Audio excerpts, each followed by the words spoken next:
ఏండోయ్! ఉన్నారా? ఉంటే ఒకసారి ఇలా చూసేయండి. నేను మీ ఎటుగొట్టమ్మని. Welcome back to my channel అండి. సింపుల్‌గా, స్పైసీగా ఉండే సాంబార్ రెసిపీ అయితే ఎలా చేసుకోవాలో చూసేద్దాం వచ్చేయండి.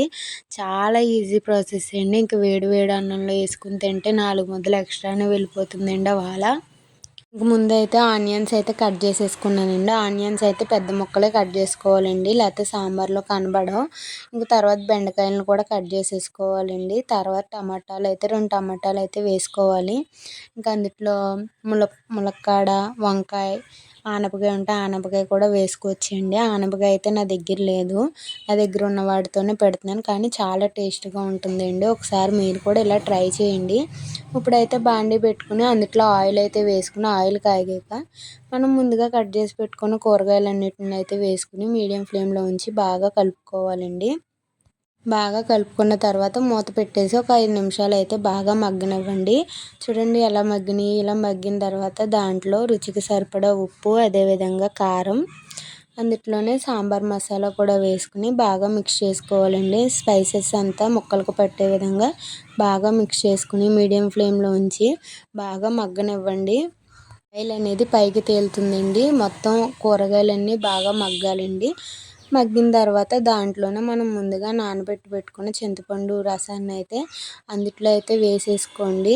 వేసుకుని అది కొంచెం మసులుతుంది అన్నప్పుడు మనం ముందుగా ఉడకబెట్టుకున్న పప్పు ఉంటుంది కదండి, కందిపప్పును బాగా మెదుపుకొని దీంట్లో అయితే వేసేసుకుని బాగా మిక్స్ చేసుకోవాలి.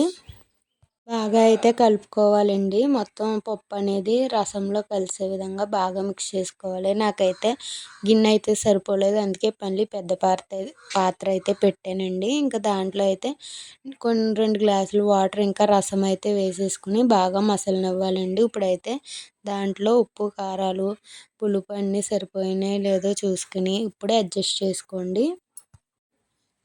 సాంబార్ అనేది బాగా మరగాలండి. ఇందులోనే ఇప్పుడు ఉప్పు, కారాలు అన్నీ సరి చేసుకుని ఇప్పుడే సరి చేసుకోండి. నాకైతే ఉప్పు కొంచెం తక్కువైంది, అందుకే వేసాను.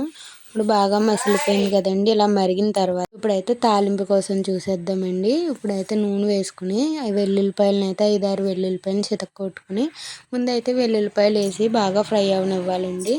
గోల్డెన్ బ్రౌన్ కలర్ వచ్చాక ఎండుమిర్చి, జీలకర్ర, ఆవాలు, కరివేపాకు, కొంచెం కొత్తిమీర కూడా వేసుకుని బాగా ఫ్రై అవనివ్వండి. తాలింపు అనేది ఇంగువ ఉంటే ఇంగువ కూడా వేసుకోండి, నేనైతే వేయలేదు.